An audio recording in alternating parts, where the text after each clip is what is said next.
ঢাকাটা খুলে নেব।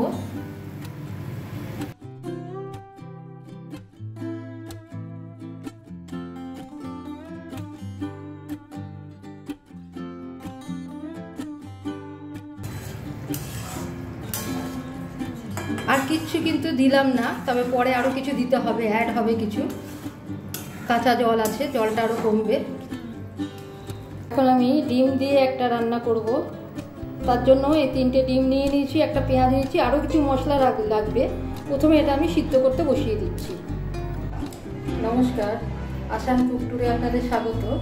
তো এখন ডিম সিদ্ধ হয়ে গেছে, কিন্তু সবকটা ডিম নিয়ে নিই, একটা ডিম রেখে দিয়েছি। এবার রান্নাটা আমি শুরু করব। তার জন্য কি কি করছি দেখুন। আগে পেঁয়াজটা কুচিয়ে কেটে নিয়েছি, আর ডিম 2টো নিয়েছি। এবার এতে একটু চিড়ে দিচ্ছি এইভাবে ছুরি দিয়ে, যাতে ঠিকমতো নুন হলুদ ঢোকে, মশলা যাতে ঠিকমতো ঢোকে। এবার কড়াতে আমি চলে যাচ্ছি। কড়াতে তেল দিয়ে দিচ্ছি, এবার সর্ষের তেল দিচ্ছি।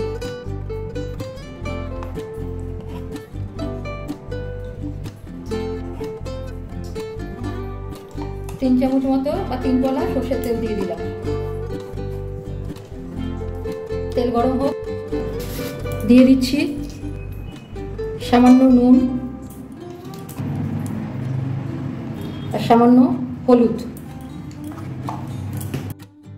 গায়েতে ঠিক মতো মাখিয়ে নেবো এগুলো।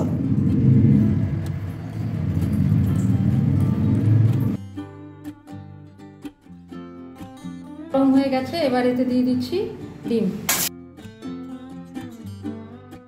2 পিঠ ভালো করে ভেজে নিচ্ছি।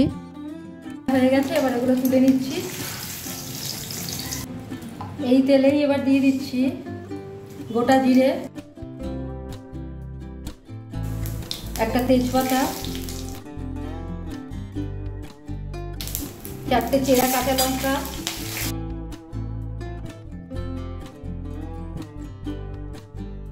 সামান্য একটু নুন দিচ্ছি,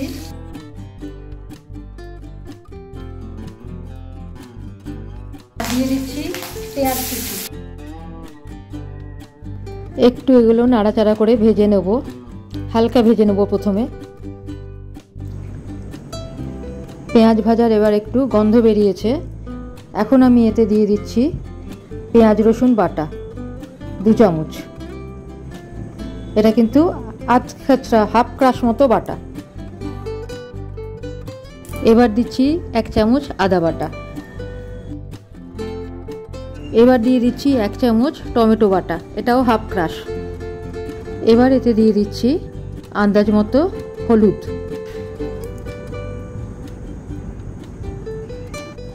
একসাথে এগুলো ভাজবো, তেল ছেড়ে আসা পর্যন্ত ভাজতে হবে। দিয়ে দিচ্ছি হাফ চামচ জিরে গুঁড়ো। এবার দিচ্ছি হাফ চামচ ধনে গুঁড়ো।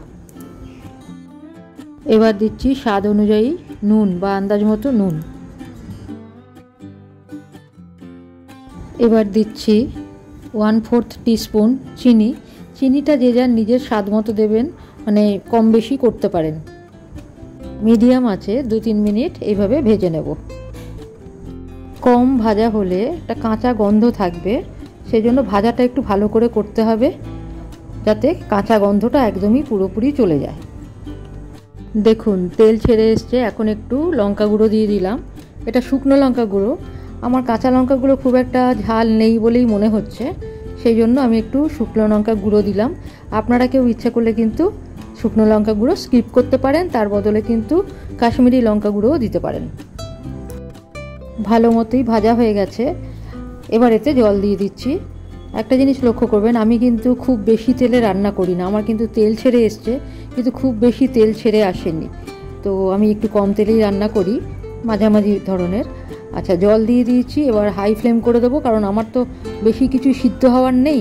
ডিমটা তো সিদ্ধ করা আছে, মশলাগুলো ভাজাতেই অনেকটা সিদ্ধ হয়ে গেছে। ঝোল ফুটে উঠেছে, এবার এতে আমি ডিম ভাজা 2টো দিয়ে দিচ্ছি।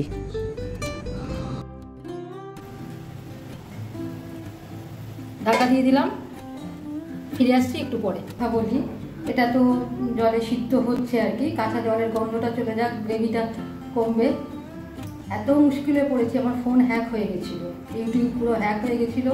বহুদিন ধরে দেখুন খেটে খুঁটে আমি সমস্ত রান্না দিচ্ছি, কিন্তু তার ভিউজ পাচ্ছি না। এইভাবে আমি 2-3 মাস আমার চললো।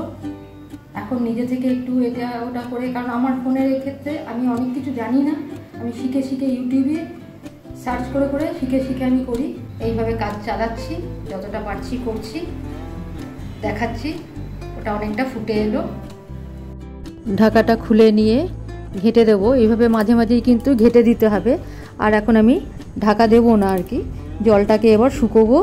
ব্যাস, জলটা শুকিয়ে এলে, গ্রেভিটা কমে এলে তারপরে কি করতে হবে দেখাচ্ছি। আমার গ্রেভি কমে এসছে, কাঁচা জলের গন্ধটাও চলে গেছে। এবার দিয়ে দিলাম আন্দাজ মতো গরম মশলা গুঁড়ো, আর এবার দেব 1 চামচ মতো ঘি দিয়ে এবার ভালো করে এটা নেড়ে নেব, মিশে যাক, গন্ধটা সবার সাথে মিশে যাক। ঘি গরম মশলা ভালো করে এতে মিশিয়ে নিলাম। আমার রান্না কমপ্লিট। এবার আমি গ্যাস অফ করে দেব। গ্যাস অফ করে দিলাম। প্লেটিং করে দেখাচ্ছি। আমার ডিমের দো পেঁয়াজা রেডি টু সার্ভ। এটা দো পেঁয়াজা করলাম, পেঁয়াজ 2 রকম করে রয়েছে, বাটা এবং কাটা কুচনো। ডিমের দো পেঁয়াজা করলাম। আমার ডিমের দো পেঁয়াজা রেডি টু সার্ভ। আজকের মতো এখানে রাখছি। ডিমের দো পেঁয়াজা অবশ্যই করবেন, খেতে খুবই ভালো হয়। আমার চ্যানেলে নতুন হলে লাইক, শেয়ার, সাবস্ক্রাইব করতে ভুলবেন না। সবাই ভালো থাকবেন, ধন্যবাদ। পরে অন্য কিছু নিয়ে আসছি।